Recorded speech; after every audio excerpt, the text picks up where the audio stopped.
Waa'ee maak faarfannaa baasee ture. Bara 96 gamma bara 2010 jechuun almost gan 16 faarfachuu jirta. Akkasii miti. Artiin durallee kakaasetti hin baay'aan malee artiin durallee farfachuu hin deetta. Am teknooloojii am jiruuta gaafa kaasetti teephiitti jalqabe si beekaan. Amma teknooloojiin dhufee CD irraa viidiyoo ta'ee Addisummaa kiliippiin hojjennee namedhaan iddoo jira.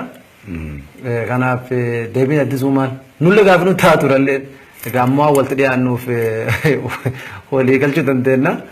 Amma namni iddoo nu gaafatan Addisummaa Addisuun kiliippii man nu jenneedha ne tokko. Yoo tokko ammoo rakkoo tokko jira Addis dhiifama deebi'an kan deebifta. Namni tokko gaafii gaafate ofumaan deebisa. Onna galasin kun namne ibel Maalif akkan hin taane jedhe akkanaaf akkan hin taane siigale omatin jedhini hiikka ofiitti kennu. Faarfannaa fayyii kan hin beektaa miti waan ati jechuu barbaaddu waan biraati wanti hiikamu waan biraati. Diinni koo kufee kan needhe akkan jechuu barbaadeeti maan akka jechuu barbaadeeti jedhani hiikka adda adda hiikka mataa isaa qaba namni hedduun. Kanaafi ilaalchi nama hedduu kee jiru Addisuun kiliippii malee hojjannee ka jedhu gaafii ta'ee akkasuma immoo deebiillee walii warri qabatee manjiisu waan jiraachuu danda'a deebii mataa isaanii jechuudha. Deebiin Addisu ammoo maalii waan jedhuuf. Galatoomii Waariyo interviyuu gabaabaa tokko irratti afaan gaaffii yeroo tokko paaster Kaffii Aloo wajjiniin godhe irratti kanatti xiqqoo kaaseera. Namoonni waan guddaa godhanii irra deddeebi'anii na gaafatu. Anaaf garuu badaa waan guddaa miti. Maalif gochuun waan danda'amudha waan ta'eef waan guddaadha jedheen fudhadhu. Garuu VCD hojjechuudhaaf yeroo jalqabaa ijoolleen yeroo namootni keenya jalqabanii hojjetanii namoonni hin hojjennaa jedhanii akka gaafatan jiru. Akkan hojjedhuufis maaf hin hojjettu jedhanii hiriyootumtiin akka kaasan jiru. Garuu yeroo sana keessi koo hin kaane. Ani immoo waan keessi koottamani dhibba waan ani ittamani hafuurri koo waan ittamani malee kana gochuun qaba jedhee namoota irratti ilaalee waan hin godhu hin qabu jireenya koo keessatti. Hin barbaachisaa jedhee immoo more vaaliiwunsaa yoo guddate natti mul'ateera. Waan hin godhu keessatti wanta hin godhu an jireenya koo keessatti. Anaan amma VCD bituun hojjedhe ikonomii koo fooyyessuu hin danda'a. Horii argachuu hin danda'a. Interview sana irratti illee wantani natti kolfan namoonni annama birriin tokko rakkisuudha. Annama birriin tokko rakkisuudha qarshiin tokko rakkisuudha. Horiidhaaf utuu ta'e hojjechuun narra jira. Dhuguma immoo argachuun nan danda'a ta'a amma tokko akkas gaafa hin jiru warri kaan horiif jedhanii hojjetu miti. Namni akka mul'ata isaatti hojjeta akka isaaf ifeetti. Kennaan keenya wal fakkaata iyyuu akkaataa nu itti hojii sana fiixaan baasuudhaaf yaallu gargari. Kanaaf yeroo sana keessi koo akkan suuta jedhu na godhe. Kanaaf suutan jedhee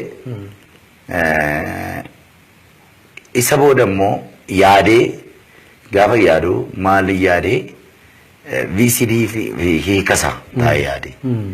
Hiikinni qabu akka hafuuraatti. Maayinni hiikinni qabu akka hafuuraatti isa jedhu yaade. Yaadeeni akka hafuuraatti hawaasi keenya moor amma afaan Oromoo uummata Oromoo dhaggeeffata faarfannaa keenya VCD wal qabatee wanti uummanni Oromoo asirraa dubbisu. Aadaan ni qabu akka aadaa qabutti immoo uummanni keenya maalitti amana isa jedhu gaafa yaadu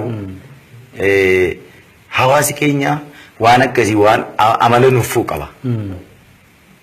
Amala nuffuu gati qabuu fi VCD'n kee galee akkoo nama garaa darbutti ilaala malee hiika achirra jiruu fi waan ati itti rakkattee gati guddaatti baaftee hojjette sana yaadaan qabuu hin danda'u. Inni lammaffaan yeroon kun yeroo namni taa'ee baay'inaan waa dhaggeeffachuu danda'u miti. Ilaaluu danda'u miti. Isa dhaggeeffachaa karaa deema. Dhaggeeffachaa nyaata. Dhaggeeffachaa hojjetaa. Dhaggeeffachaa dhuga. Kanas yaadeera. Inni sadaffaan immoo akkamittiin inni faarfannaan jechootaan faarfadhu kana maaliin jedha diraamaadhaan bakka buusuu danda'a. Ibsuu danda'a isa jedhu fakkeessuu akkamittan danda'a isa jedhutti yaadeen Akka hin dandeenyetti naa galee. Akka hin dandeenyetti naa galee. Waan isa fakkaatu immoo gochuun barbaadu. Isa mataasaa gochuun barbaada. Kanaaf gaaffiin kun sadanii na amansiise. Garuu namoonni yeroo baay'ee maal kaasu akka waan hin kompileeni godheetti. VCD mo kompileeni godhe akka waan hin jibbee wayitti. Namoonni yaadan jiru dhugaadha ani jibbu. Nan ilaala mana kooti. Ijoollee maatii koo wajjinis ni ilaalla. Nan jaalladhas. Iddoon itti baay'ee itti eebbifamu jira. Baay'ee kanneen itti gammadu jira. Baay'ee fakkeenyummaa gaarii wantoota baay'ee kanneen irraa barus jira. Garuu an yeroo itti yaadetti immoo VCD hojjechuudhaa fi yeroo itti yaadetti jechuudha visuaalii maal yaade ani laayivii hojjechuu barbaadutu hin danda'e. Gaafadheera iyyuu qoradheera. Gaafadhu immoo inni immoo birrii horiinsaa baay'ee guddaadha jedhan. Laayivii stage jiratti uummata waliin. Isa immoo horiisaa isa sana gaafatan sana maqaan na'u. Inni isa immoo danda'u gatii ta'eef yeroo eeggatu isa jedhuufan dhiise. Inni maal jedheen sitti maa boca ittiin sammuu koo keessa jiru sana keessa jiru lafa kaa'uudhaa fi humna na barbaada.